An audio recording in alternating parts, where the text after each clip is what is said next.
As Kim mentioned, this panel is about federal resources for individuals on the ground and how you can access them at the local level. So for this panel, I would like to call up our esteemed guests. The U.S. Department of Education Assistant Secretary for Civil Rights is being represented by Angela Heights, Chief Regional Attorney for OCR Dallas. The U.S. Equal Employment Opportunity Commission is being represented by Redford Irvin, Houston District Director. And the U.S. Housing and Urban Development is being represented by Dr. Glenda Shepard, HUD Fair Housing Representative. Thank you all so much for joining us, and please give them a warm welcome.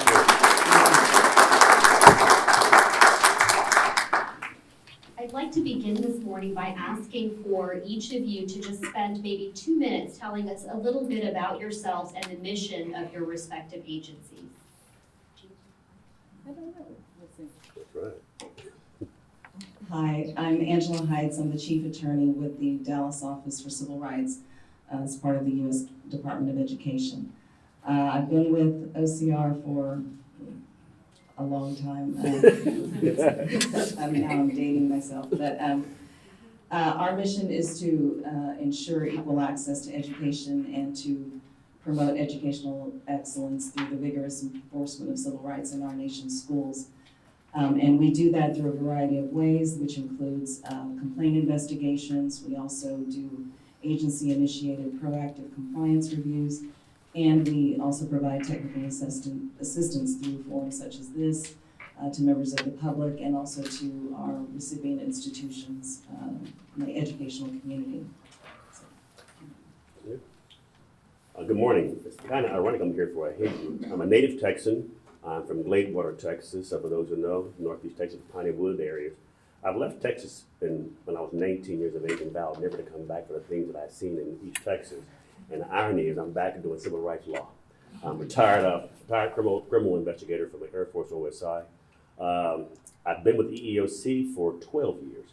I started out in the Phoenix District Office where I covered Wyoming, Arizona, Utah, New Mexico, and one other, Colorado. And then here I transferred here to the Houston office 4 years ago. Again, it says two things you never say, never say you never do anything ever. And it says, I'm back in Texas, and now I'm doing civil rights law. I vowed never do civil rights law either. And so here I am doing civil rights law and living in Texas. I've enjoyed to stay back here in Houston, Texas. I've been with the EEOC, like I said, 12 years. My jurisdiction is Southeast Texas, 27 counties in Southeast Texas, and the entire state of Louisiana. Here I have investigators, mediators, federal judges, and my jurisdiction is the private sector, the federal sector, and also we had tribal lands as well. For those who don't know, EEOC's mission comes in the Hague, comes in the employment arena. Our mission is to prevent and remedy unlawful employment discrimination in the workplace. So any cases under Title VII, age, ADA, ADAAA for disability, genetic information, any of the issues in Title VII again. So my agency is the agency responsible for all those things. So if you have constituents in the community, let me know and tell them to follow with us. Hi, good morning. I'm Dr. Glenda Shepard. I'm with the Department of Housing and Urban Development. I've been with the federal government for a long time. I served in the military, active duty as a criminal investigator, and then I graduated graduate school and was awarded a Presidential Management Fellowship. There, I became the team lead equal opportunity specialist for the Houston field office. HUD's mission is to ensure Americans have access to fair, affordable housing and opportunities to achieve self-sufficiency, thereby strengthening our communities and nations. Specifically under Fair Housing and Equal Opportunity, we're responsible for enforcing the Fair Housing Act.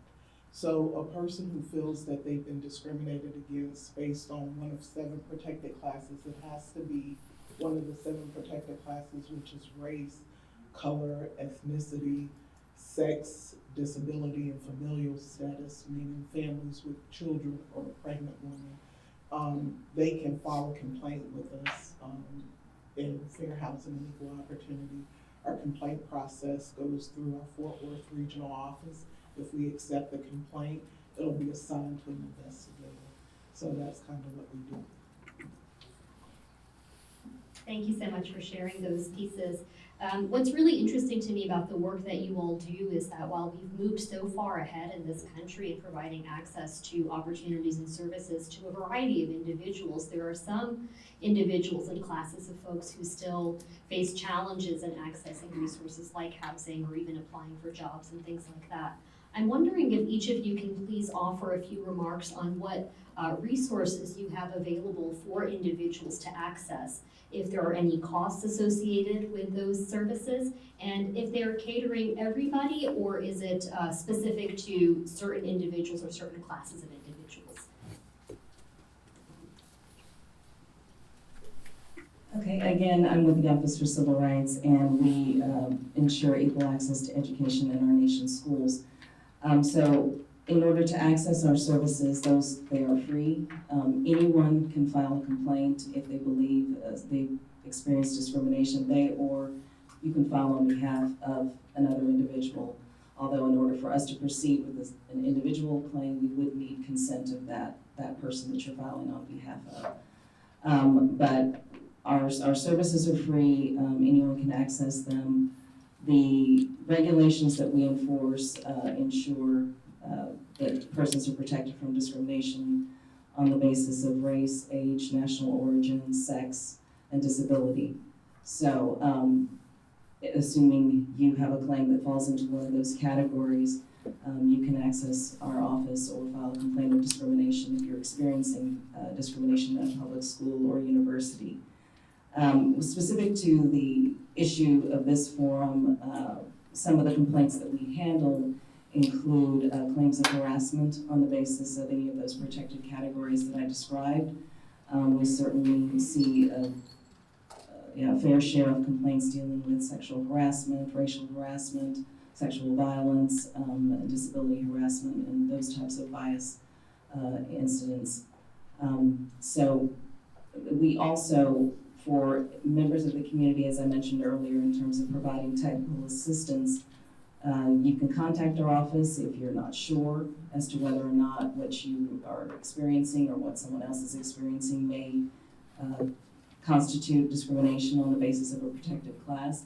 You can contact our office and speak to any of our investigators or attorneys who are there to provide assistance in explaining the process of filing a complaint with our office.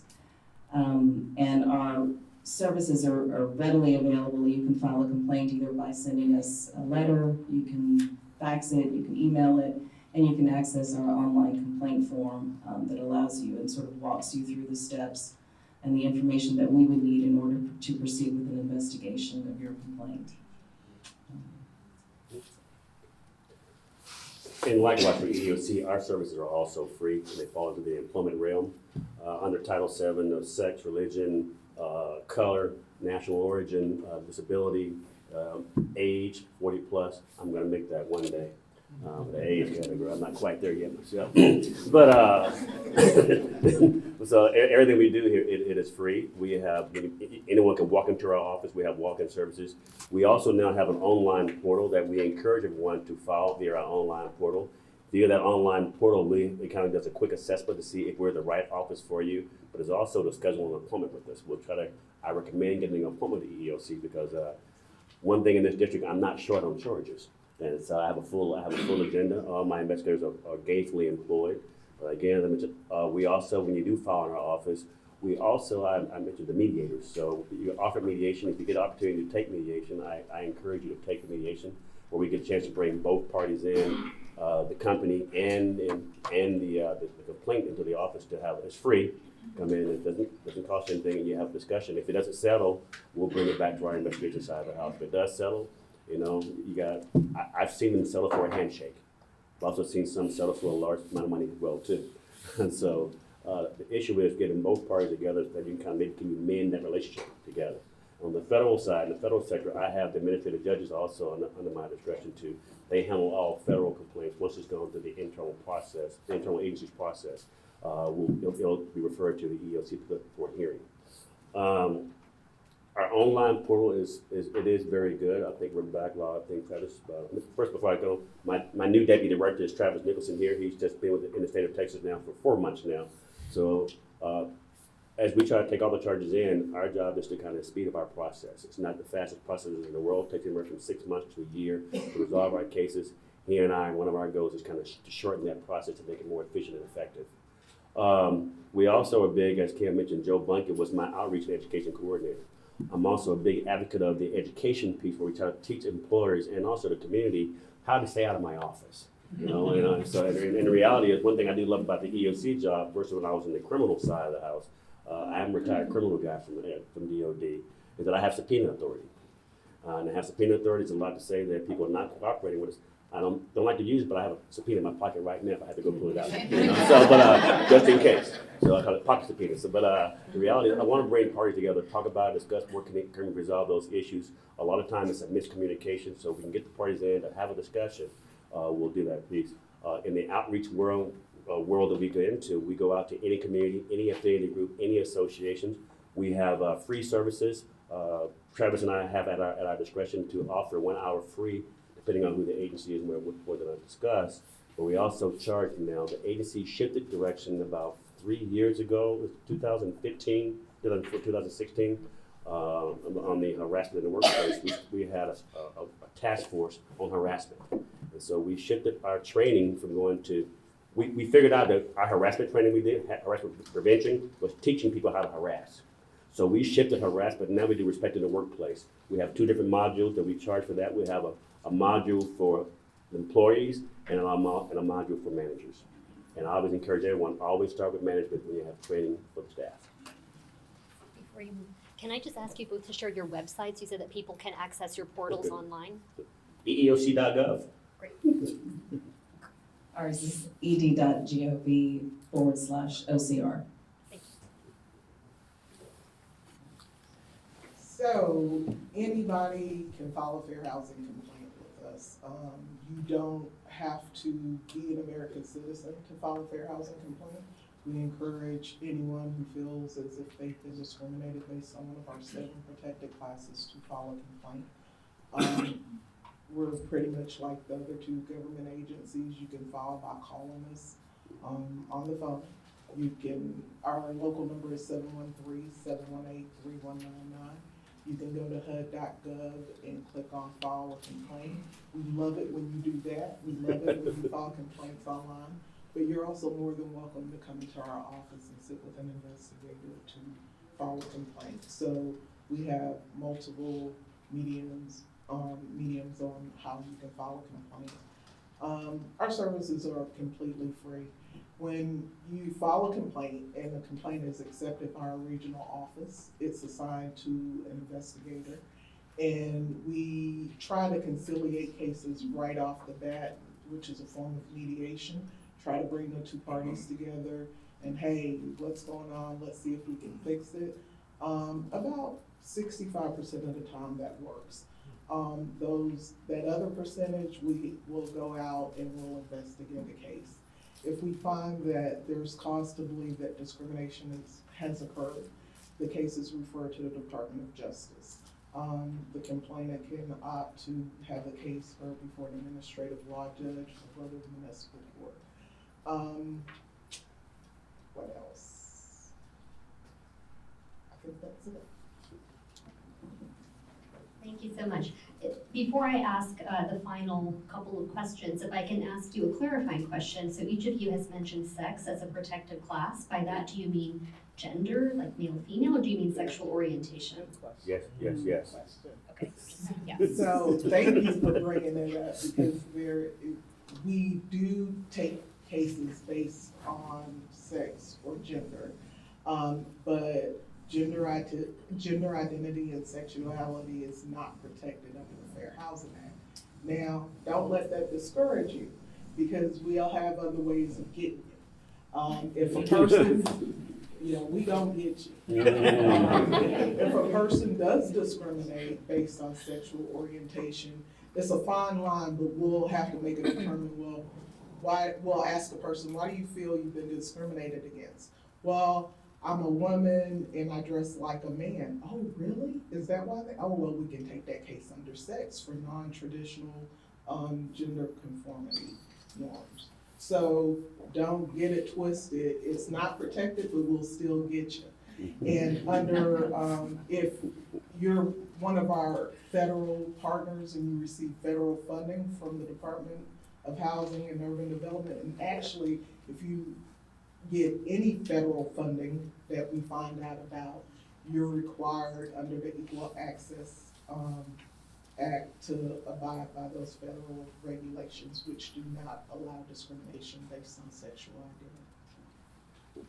And yes, we still take charges under sex for genetic identity and sexual orientation, but also pregnancy. It's, for some reason, it's amazing that how many pregnancy cases that we see come into the agency, and that still falls under sex until someone knows we're making you pregnant. And so until that happens, it still falls under sex for us. One thing I didn't mention for our investigations, we are neutral when we take all our investigations when they start out, and then once we get a position from the respondent or the company, then we have enough information to kind of change sides. But if we do go to litigation, our litigation is also free if we take the litigation, if we represent you. Also, single parents, do they file complaints too? Or that's- Yes. Okay.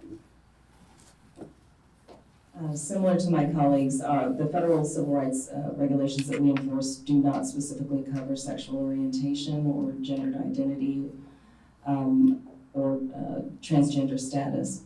However, we do have jurisdiction to investigate complaints of discrimination that may have been, the individual who may have been discriminated against may believe it's because of his or her sexual orientation.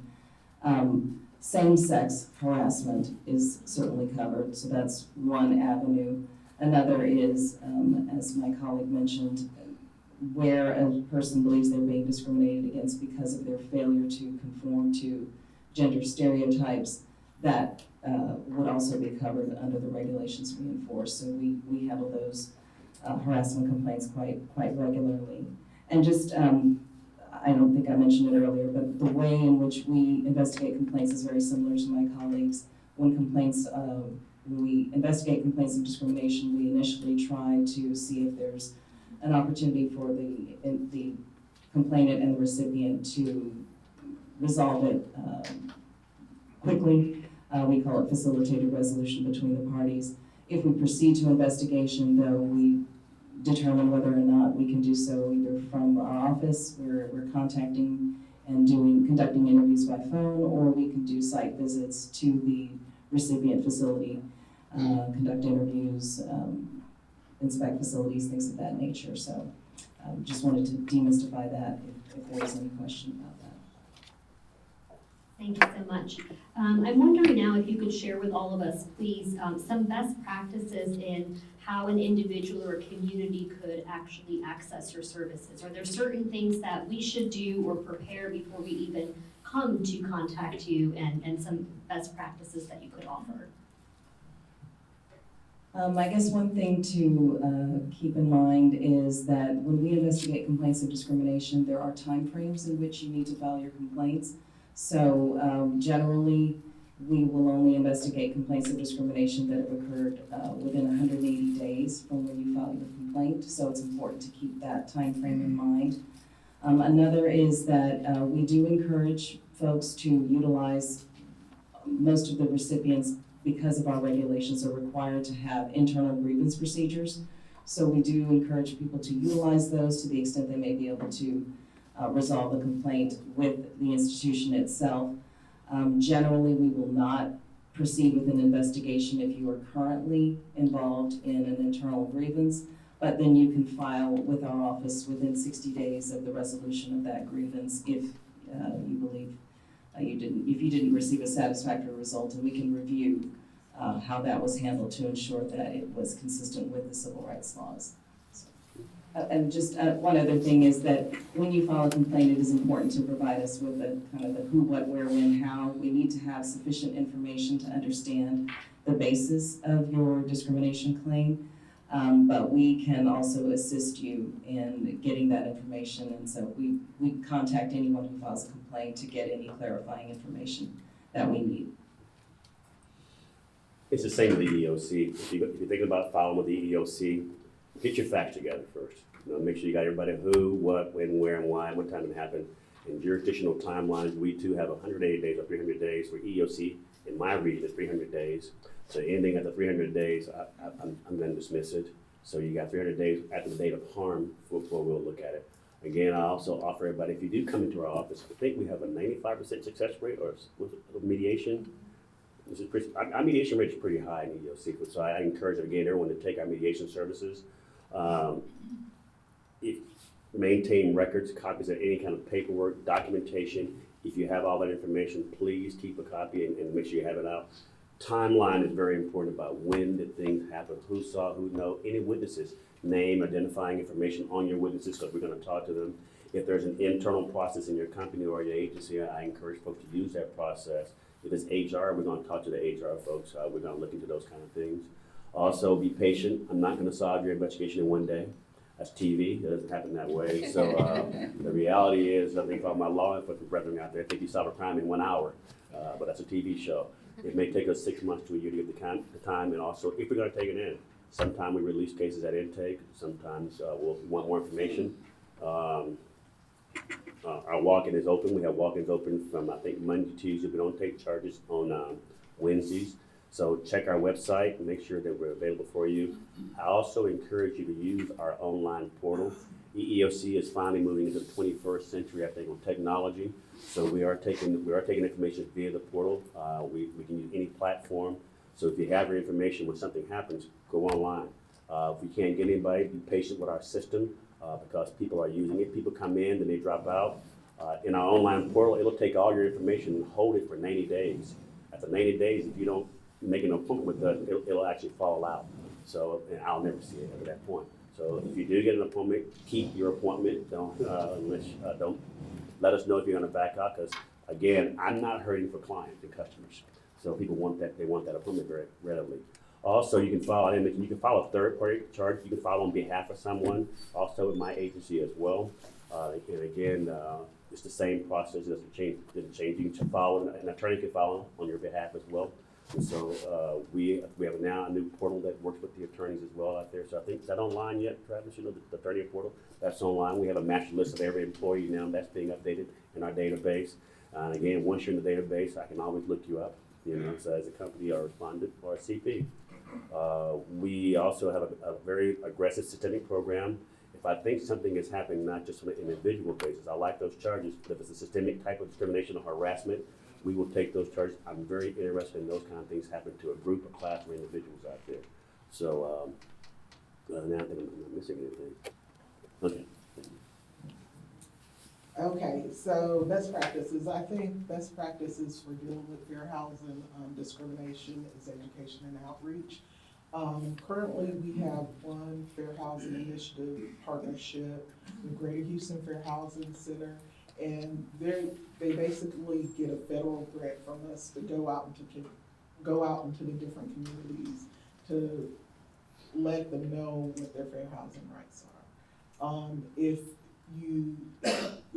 If you think there's a community that's dealing with a particular fair housing issue, we encourage you to call us. We can either direct you to our FIT partner, or we can come out ourselves and give education and outreach. A lot of times people just have questions. Well, my landlord is evicting me because I'm Hispanic.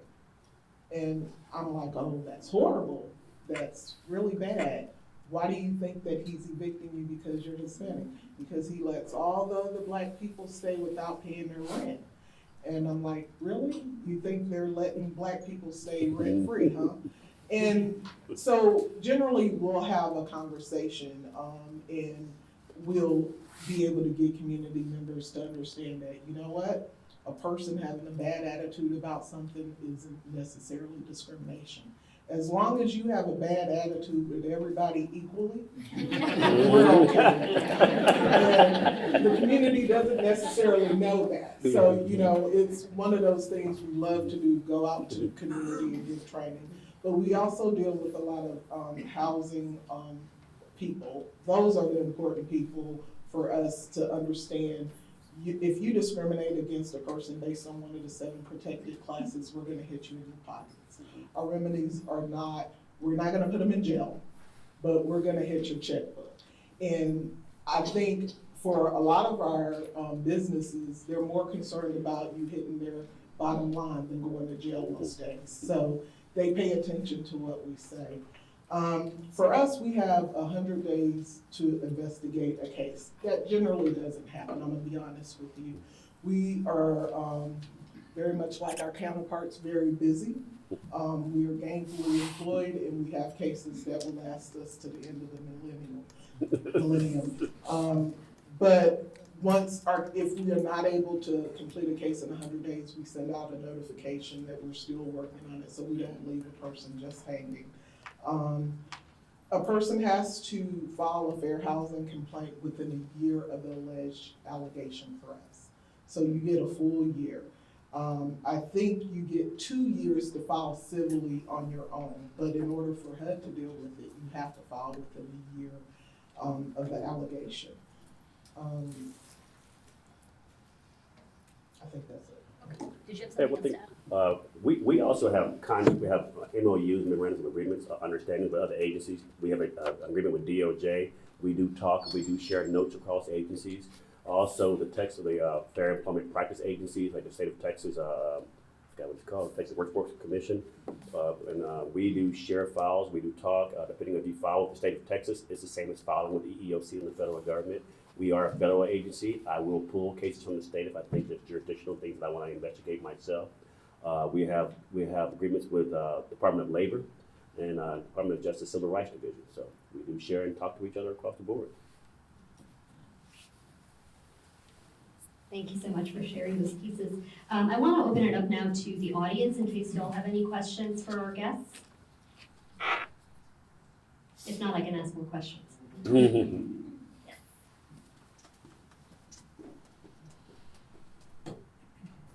I would like to ask, if someone brings a complaint to any of your departments, do y'all try to distinguish between a person's beliefs, religious beliefs, as opposed to merely discrimination on the basis of one of those criteria?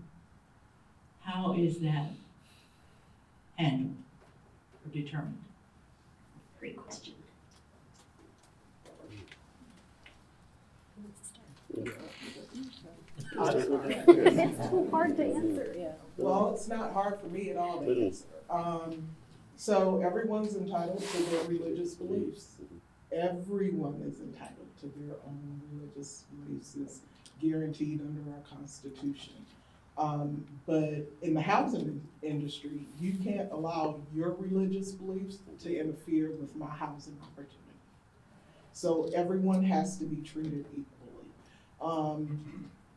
I'm gonna be honest, if there's a complaint, a couple of years ago, we had an influx of complaints with people in the Muslim community, and people didn't want to rent to them, and they said it was because of their Christian belief. Whatever you want to tell me it's because of, that's fine, but it can't interfere with their housing opportunity. You can believe whatever you want as long as it doesn't affect someone else. So no, we don't try to distinguish whether or not you're allowed to have your own separate religious beliefs. What I'm going to do is I'm going to look at my book, and it says discrimination based on discriminatory terms and conditions. And did this person treat this individual differently because of their religious belief? And if I have a check and it meets all the other checks, then it's going to be a cause case. Hopefully we'll be able to conciliate and give you a little bit of education and training on what you can and can't do. But if not, we're always happy to send things over to the Department of Justice to go to court. So that's from the HUD standpoint. Does this also apply to private housing? Yes. Okay. So it's private and public housing is what it applies to. Right. Now, we do have like a Mrs. Murphy exemption. Thank you for asking that. If a person owns 4 houses or less and they have to live in one of the homes, they can rent to whoever they want. as long as they don't advertise on a website or use a realtor. If they are renting out their place on their own, then they can say, well, I don't want anybody with big heads living here, and we don't allow that. And we're absolutely okay with that, and the big head population just have to get over it. But if they use any type of advertising or use a realtor, they are subject to the same Fair Housing Act. They're subject to the Fair Housing Act. So. No different than EEOC, we don't explore what religion it is. Only exception where we would get into, if it's a religious institution or something and they're hired because of their religious piece, that would be the only distinction that I'm aware of that we will say. And then it depends on how long that person worked there, and there's so many things into that piece. But we don't necessarily care what religion you are. It's just the fact that it's a category for us, and we'll check the box. Do you have anything? No, and we do have something in our enforcement guys that talks about a religion of one. So we do not try to distinguish in terms of what religion a person is or is not. It's just simply, as Dr. Shepherd mentioned, against our statutes to discriminate based on religion. You have to have a religion of one. I have a question. One moment, and there's someone before you, sorry. Sorry, well, it's a good question, but much like my colleagues, we wouldn't, our interest wouldn't be in determining what was the individual's, distinguishing the person's individual religious beliefs. If what we would focus on is whether or not the person who's filing the claim was in fact subjected to discrimination on the basis of a protected category. But one thing I do want to mention, and of course I'm thinking about how this is being recorded, so this is a very sensitive area for our agency, but we do, in as much as we investigate complaints of harassment, often those do include expressions, First Amendment protected speech. So we do have to balance those interests because we do not enforce our civil rights statutes in ways that would restrict individuals' First Amendment free expression. So that's a very tough balancing act that we have to do, but I do want to acknowledge that we do respect that responsibility. And can I say ditto? Same. Thank you. We've got a question in the back, and then I'll come to you, sir. Good morning. My question is, obviously, I was reading some articles. It shows, according to Wall Street Journal, it says there's a last 2017, 2018, there's a spike of more than 17% in overall hate crimes, and also there's a number shows around 37% when it comes to anti-Semitic related hate crimes. And so this is something we are going in the wrong direction. How we are addressing this spike and how we are making sure our minorities or those who are victims of these things in a higher level we are addressing, and understanding and acknowledging it is becoming a real problem than maybe 5 years ago. And so how do you address that to make our citizens' life better? Thank you. Well, I'll start the education and outreach piece for us. All the groups, the association of the groups and stuff, the more people know and talk, communicate about the federal services and the agencies and our services that we offer, have conversations, dialogue. Ask us to come out to your organizations and talk to you about what your rights are, what we should be doing out there in a proactive manner. I think the key is definitely education.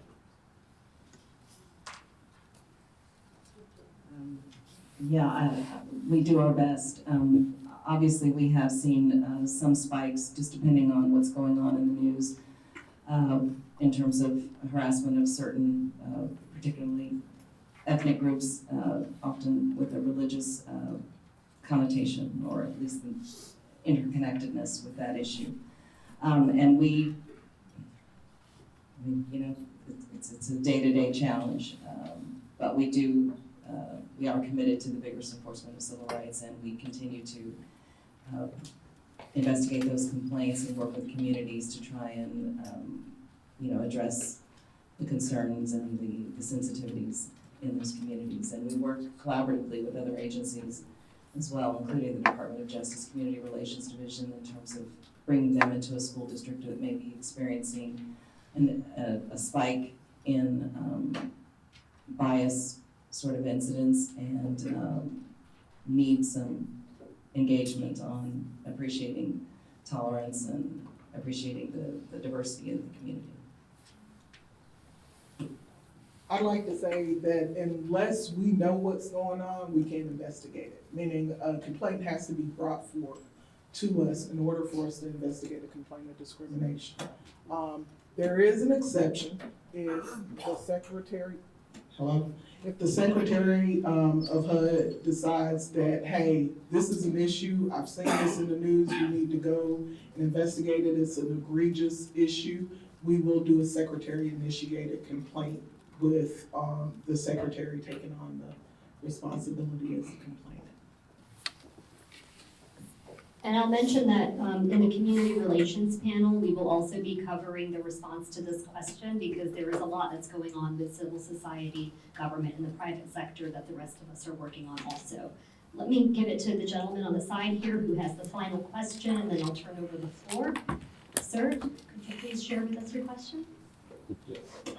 The audience member raised a good question about what I would interpret as First Amendment freedom of expression.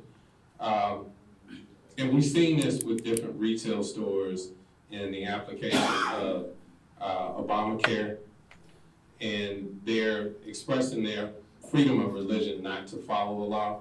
Now, the question I have, is that same reasoning applicable to someone who's discriminating? Can I discriminate against somebody and say, well, it's in my religion not to like a certain class of people? Is there an exception or defense to discrimination? Thank you, that's a very insightful and provocative question. I can't walk fast enough to get to you guys. Next panel.